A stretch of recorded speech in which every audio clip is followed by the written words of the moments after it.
అస్సలాము అలైకుం వరహ్మతుల్లాహి వబరకాతుహు. అల్హమ్దులిల్లాహ్ వస్సలాతు వస్సలాము అలా రసూలిల్లాహ్ అమ్మా బాద్. రుజుమార్గం టీవీ ప్రేక్షకులకు మరణానంతర జీవితం అనే అంశంలో స్వాగతం. ఈనాటి మన శీర్షిక పరలోక దినాన సిఫారసు అవసరం. మహాశివులారా, ఆ దినం 50,000 సంవత్సరాల పరిమాణం గల దినం. ప్రజలు అక్కడ 1 మైలు దూరంలో ఉన్న సూర్యుని కింద ఉండి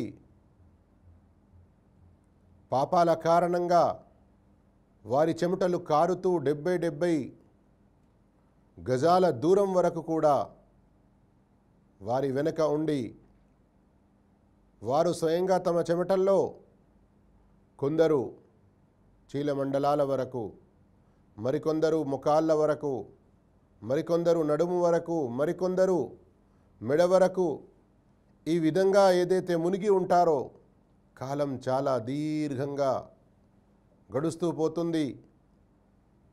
కొందరైతే ఈ దీర్ఘ సమయాన్ని భరించలేక మేము నరకంలో పోయినా మా పట్ల తీర్పు నరకం గురించి అయినా సరే, కానీ ఇక్కడ ఏ కష్టాలైతే భరిస్తున్నామో ప్రభువు తీర్పు కొరకు రావాలి అని ఈ వేచించడం అనేది, ఈ దీర్ఘకాలం అనేది భరించలేనిది అని కోరుకుంటారు.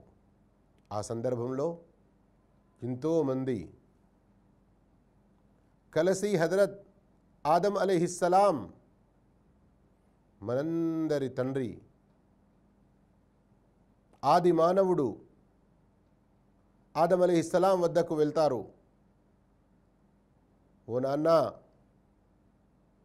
అల్లాహ్ మిమ్మల్ని స్వయంగా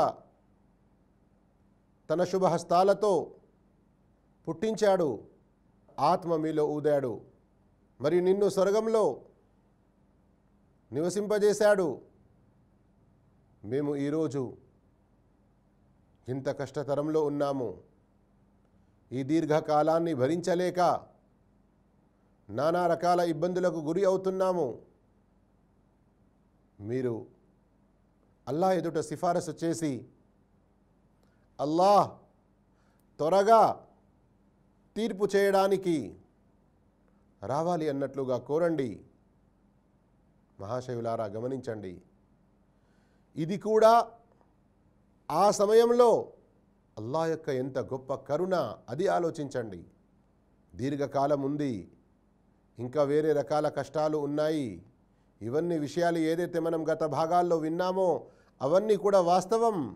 కానీ అల్లాహ్ కొందరికి ఇలాంటి ఆలోచన కలిగించి వారు ప్రవక్తల వద్దకు వెళ్ళి సిఫారసు గురించి కోరడం అనే విషయం కూడా అల్లాహ్ యొక్క గొప్ప కరుణ, గొప్ప దయ. కానీ ఆదం అలైహిస్సలాం, నేను దీనికి అర్హుణ్ణి కాను, నాతో జరిగిన పొరపాటు గురించే నేను ఎంతో బాధపడుతున్నాను. ఈరోజు అల్లాహు తాలా ఎంత ఆగ్రహం, ఎంత కోపంలో ఉన్నాడంటే, నేను స్వయంగా నా గురించి తప్ప ఇంకా వేరే గురించి ఆలోచించలేను. వాస్తవానికి ఆ జరిగిన పొరపాటు అది ఆయన యొక్క కర్మపత్రంలో లేదు. అల్లాహు తాలా ఎన్నడో క్షమించేశాడు, మన్నించేశాడు. వజ్తబాహు, ఆ తర్వాత ఆయన్ని ఎన్నుకున్నారు. కానీ ఆదం అలైహిస్సలాం గారికి ఆ యొక్క బాధ, ఆ యొక్క రంది ఎంత ఉంటుందంటే, సిఫారసు చేయడానికి నేను ఎలా అర్హుణ్ణి కాగలుగుతాను అని అంటారు. ఇక్కడ గమనించండి, మనకు తండ్రి అయిన ఆదం అలైహిస్సలాం ఒక్క పొరపాటు జరిగింది, చిన్నపాటిది, దానిని మన్నించి వేయడం కూడా జరిగింది. దానివల్ల ఆయనకు ఏ శిక్ష కూడా జరగదు, అయినా అంత భయపడుతున్నారు. మరి ఈ రోజుల్లో మన పరిస్థితి ఏమున్నది? పాపాలపై పాపాలు, ఒక్క అపరాధం తప్పు ఏంటి? ఎన్నో రకాల తప్పులు చేస్తున్నాము. అయినా మనకు ఎన్ని ఆశలున్నాయి, ఎంత ధైర్యంగా మనం ఉంటాము. మనం అల్లాహ్ పట్ల భయం మనలో ఏదైనా ఉందా? స్వయంగా మనమే దాని గురించి అంచనా వేసుకోవాలి. ఆదం అలైహిస్సలాం అంటారు, నేను సిఫారసు చేయలేను, కావాలంటే మీరు నూహ్ వద్దకు వెళ్ళండి. ఆయన తౌహీద్ ప్రచారం చేయడానికి, షిర్క్ నుండి ఆపడానికి పంపబడిన మొట్టమొదటి ప్రవక్త, మొట్టమొదటి రసూల్. ఆయన వద్దకు వెళ్ళండి. ఆయన్ని అల్లాహు తాలా అబ్దన్ షకూరా అని పేర్కొన్నాడు, కృతజ్ఞతలు తెలిపే దాసుడు. అప్పుడు ప్రజలందరూ నూహ్ అలైహిస్సలాం వద్దకు వెళ్ళి అల్లాహ్ ఆయనకు ప్రసాదించినటువంటి అనుగ్రహాల్ని ప్రస్తావించి, మేము ఏ కష్టంలో ఉన్నామో మీరు చూస్తున్నారు, ఈ దీర్ఘకాలాన్ని భరించలేక ఎంత ఇబ్బందికి గురవుతున్నామో మీరు చూస్తున్నారు, రండి అల్లాహ్ వద్దకు వచ్చి ఏదైనా మీరు సిఫారసు చెయ్యండి అని కోరుతారు. అల్లాహు అక్బర్. నూహ్ అలైహిస్సలాం రాత్రి అనకుండా, పగలు అనకుండా 950 సంవత్సరాలు ప్రజల్ని అల్లాహ్ వైపునకు ఆహ్వానించడంలో, ఏకేశ్వరోపాసన వైపునకు పిలవడంలో గడిపారు. అంత గొప్ప ప్రవక్త కూడా అల్లాహ్ ఎదుట సిఫార్సు చేయడానికి ఒప్పుకోవడం లేదు. నేను దానికి అర్హుణ్ణి కాను, నాతో జరిగిన పొరపాటు వల్ల నాకు ఈరోజు అల్లాహ్ యొక్క ఆగ్రహానికి గురి అవుతానన్న భయం ఉంది. ఈరోజు అల్లాహు తాలా నన్ను క్షమించి, నన్ను మన్నించి నేను సురక్షితంగా ఉన్నానంటే ఇదే ఎంత గొప్ప విషయం. ఆనాటి భయం ఎలా ఉందో గమనించండి మహాశివులారా. అయితే మీరు ప్రవక్త ఇబ్రాహీం వద్దకు వెళ్ళండి.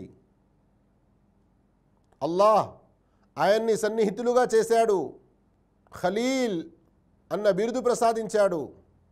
ఆ తర్వాత ప్రజలు ఇబ్రాహీం అలైహిస్సలాం వద్దకు వస్తారు. ఇబ్రాహీం అలైహిస్సలాంకు అల్లాహ్ ప్రసాదించినటువంటి అనుగ్రహాల్ని గుర్తు చేస్తారు. మేము ఏ ఇబ్బందిలో ఉన్నామో మీరు చూస్తున్నారు, అల్లాహు తాలా తీర్పు చేయడానికి రావాలని మీరు అల్లాహ్ ఎదుట సిఫారసు చేయండి అని కోరుతారు. కానీ ఇబ్రాహీం అలైహిస్సలాం ఆయన కూడా సిఫారసు చేయడానికి నేను అర్హుణ్ణి కాను అని అంటారు, ఒప్పుకోరు. నేను ఎలా సిఫారసు చేయగలను? మీరు కావాలంటే మూసా వద్దకు వెళ్ళండి. మూసా అలైహిస్సలాం వద్దకు వస్తారు. ఓ మూసా, అల్లాహ్ ఎలాంటి అడ్డు లేకుండా డైరెక్ట్ మీతో మాట్లాడారు. అల్లాహ్ మీకు ఇంకా ఎన్నో అనుగ్రహాలు ప్రసాదించాడు, వచ్చేసేయండి, కనీసం మీరైనా సిఫారసు చెయ్యండి అని అంటే మూసా అలైహిస్సలాం కూడా తనతో జరిగిన ఒక చిన్న పొరపాటును గుర్తు చేసుకుంటారు. అది కూడా తప్పుగా జరిగింది, అల్లాహు తాలా దానిని మన్నించేశాడు, తర్వాత ఎన్నుకున్నాడు, ప్రవక్తగా చేశాడు. అయినా దాని పట్ల ఆయన ఎంత భయపడుతున్నారంటే నేను సిఫారసు చేయడానికి అర్హుణ్ణి కాను అని అంటారు. ఈ విధంగా మహాశివులారా, ఆ తర్వాత మూసా అలైహిస్సలాం ఆ ప్రజలతో అంటారు, మీరు ఈసా అలైహిస్సలాం వద్దకు వెళ్ళండి. మూసా అలైహిస్సలాం అంటే ప్రవక్త మోషే అని, ఇబ్రాహీం అలైహిస్సలాం అంటే ప్రవక్త అబ్రహాం అని, మరియు ఈసా అలైహిస్సలాం అంటే ప్రవక్త యేసుక్రీస్తు అని మీకు తెలిసే ఉండవచ్చు. అయితే మహాశివులారా, ఈసా అలైహిస్సలాం వద్దకు వస్తారు. అల్లాహ్ ఆయనపై కురిపించిన అనుగ్రహాల్ని గుర్తు చేసి సిఫారసు చేయడానికి ముందుకు రండి అని కోరుతారు. కానీ ఆయన కూడా సిఫారసు చేయడానికి ఒప్పుకోరు, సిఫారసు చేయడానికి ఒప్పుకోరు. ఇక ఏమిటి పరిస్థితి మరి? ఎవరు సిఫారసు చేయడానికి రావాలి? అల్లాహు తఆలా ప్రజల మధ్యలో తీర్పు చేయడానికి ఎప్పుడు వస్తారు? అయితే మహాశివులారా, ఆ సందర్భంలో ఈసా అలైహిస్సలాం చిట్ట చివరి ప్రవక్త, దయామయ దైవ ప్రవక్త, సర్వమానవాళి వైపునకు కారుణ్యమూర్తిగా పంపబడిన ప్రవక్త ముహమ్మద్ సల్లల్లాహు అలైహి వసల్లం వారి వైపునకు పంపుతూ, మీరు ఆయన వద్దకు వెళ్ళండి. అల్లాహు తఆలా ఆయన పూర్వపు మరియు వెనకటి పాపాలన్నిటినీ కూడా మన్నించేశాడు. మరియు ఆయన్ని ఖాతమన్ నబియీన్, సర్వ ప్రవక్తలకు ముద్రగా చేసి చిట్ట చివరి ప్రవక్తగా చేసి పంపారు. మీరు ఆయన వద్దకు వెళ్ళండి అని అంటారు. అప్పుడు ప్రజలు ఎక్కడికి వెళ్తారు? ఏమి జరుగుతుంది? ఇక ప్రజలందరూ ప్రవక్త ముహమ్మద్ సల్లల్లాహు అలైహి వసల్లం వద్దకు వస్తారు. ప్రవక్త సల్లల్లాహు అలైహి వసల్లం వారి మాట విని, సరే అల్లాహ్ నన్ను దానికి అర్హునిగా చేశాడు, కానీ ఇక్కడ ప్రవక్త ముహమ్మద్ సల్లల్లాహు అలైహి వసల్లం వారు ఇక ముందుకు ఎలా చేస్తారు? ఈ విషయాల్ని చాలా శ్రద్ధగా వినండి. తర్వాత మన విశ్వాసాల్లో ఏమైనా లోపాలు ఉంటే వాటిని మనం సరిచేసుకోవాలి. ఇక ఆ తర్వాత ఆ ప్రళయ దినాన మనము కూడా ప్రవక్త మహానీయ ముహమ్మద్ సల్లల్లాహు అలైహి వసల్లం వారి యొక్క సిఫారసులు పొందడానికి ఎలాంటి అర్హతలు కలిగి ఉండాలో వాటిని కూడా తెలుసుకొని వాటికి కూడా మనం సిద్ధముండే ప్రయత్నం చేయాలి. ప్రవక్త ముహమ్మద్ సల్లల్లాహు అలైహి వసల్లం అంటారు, నేను దానికి అర్హుణ్ణి, కానీ వెంటనే తనిష్టానుసారం సిఫారసు చెయ్యలేరు. ఎందుకంటే ఆనాటి పరిస్థితి ఎలాంటిది? లా యతకల్లమూన ఇల్లా మన్ అదిన లహుర్ రహ్మాన్. దైవదూతలు, ప్రవక్తలు అందరూ ఆ మైదానంలో నిలబడి ఉన్నారు. ఏ ఒక్కరూ కూడా నోరు విప్పి మాట్లాడలేరు. ఎప్పటి వరకైతే అల్లాహ్, కరుణామయుడైన అల్లాహ్ యొక్క అనుమతి రాదు. ఆ అనుమతి వచ్చిన తర్వాత కూడా వకాల సవాబా, సరి అయిన మాట, సత్యమైన మాట మాత్రమే వారి నోట వెళ్ళుతుంది. ప్రవక్త సల్లల్లాహు అలైహి వసల్లం ఆ తర్వాత అల్లాహ్ అర్ష్ కింద సజ్దాలో పడిపోతారు. సహీ బుఖారీలో వచ్చిన హదీస్, ప్రవక్త సల్లల్లాహు అలైహి వసల్లం తెలుపుతున్నారు, చాలా దీర్ఘ సమయం వరకు నేను సజ్దాలో ఉంటాను. అల్లాహ్ యొక్క పొగడ్తలు, అల్లాహ్ యొక్క ప్రశంసలు, అల్లాహ్ యొక్క స్తుతులు స్తుతిస్తూ ఉంటాను. ఆ సందర్భంలో నేను అల్లాహ్ యొక్క స్తుతులు ఏ ఏ విధంగా స్తుతిస్తానో ఆ సందర్భంలో అల్లాహ్ నాకు వహీ ద్వారా తెలియజేస్తాడు. చాలా సేపటి వరకు సజ్దాలో ఉన్న తర్వాత, యా ముహమ్మద్ ఇర్ఫా రఅసక్ వసల్ తుఅతా వష్ఫా తుషఫా అని అల్లాహ్ వైపు నుండి మాట వినబడుతుంది. ఏంటి భావం? ఓ ముహమ్మద్, నీ తల ఎత్తు మరియు అడుగు, నీవు అడుగుతున్న విషయం నీకు ఇవ్వబడుతుంది, నీవు అడుగుతున్న విషయం నీకు ఇవ్వడం జరుగుతుంది. మరియు నీవు సిఫారసు చేయి, నీ సిఫారసు అంగీకరించబడుతుంది. ఆ తరువాత ప్రవక్త సల్లల్లాహు అలైహి వసల్లం తెలిపారు, ఒక హద్దు నిర్ణయించడం జరుగుతుంది. ఈ విధంగా ప్రవక్త మహానీయ ముహమ్మద్ సల్లల్లాహు అలైహి వసల్లం మరోసారి సజ్దాలో పడిపోతారు. అల్లాహ్ యొక్క స్తుతులు స్తుతిస్తారు, ప్రశంసలు చెల్లిస్తారు. ఈ విధంగా అల్లాహ్ రబ్బుల్ ఆలమీన్ ప్రవక్త సల్లల్లాహు అలైహి వసల్లం వారి యొక్క సిఫారసును అంగీకరించి ప్రజల మధ్య తీర్పు చేయడానికి హాజరవుతాడు. వజాఅ రబ్బుక్ వల్ మలకు సఫ్ఫన్ సఫ్ఫా. దైవదూతలందరూ కూడా బారులు తీరి ఉంటారు. అల్లాహ్ కూడా ప్రజల మధ్యలో తీర్పు చేయడానికి హాజరవుతాడు. అయితే ఈ సిఫారసు యొక్క సమస్య ఏదైతే ఉందో, అల్లాహ్ కరుణామయుడైన అల్లాహ్ యొక్క గొప్ప కరుణ, గొప్ప దయ ఆ పరలోక దినాన ప్రవక్త ముహమ్మద్ సల్లల్లాహు అలైహి వసల్లం వారి యొక్క సిఫారసు, ఇంకా ఇతర ప్రవక్తల సిఫారసు, మరియు ఇంకా ఆ తర్వాత పుణ్యాత్ములు, మహాభక్తులు వారి యొక్క సిఫారసు కూడా స్వీకరించబడుతుంది. కానీ దానికి ఇంకా వేరే కొన్ని సందర్భాలు కూడా ఉన్నాయి. అయితే ఈ మైదానంలో అల్లాహ్ తీర్పు గురించి రావాలి అని ఏ సిఫారసు అయితే ప్రజలందరూ ఆదం, నూహ్, ఇబ్రాహీం, మూసా, ఈసా అలైహిముస్సలాతు వత్తస్లీం వారితో కోరడం జరిగిందో, వారు నిరాకరించారో, తర్వాత ప్రవక్త ముహమ్మద్ సల్లల్లాహు అలైహి వసల్లం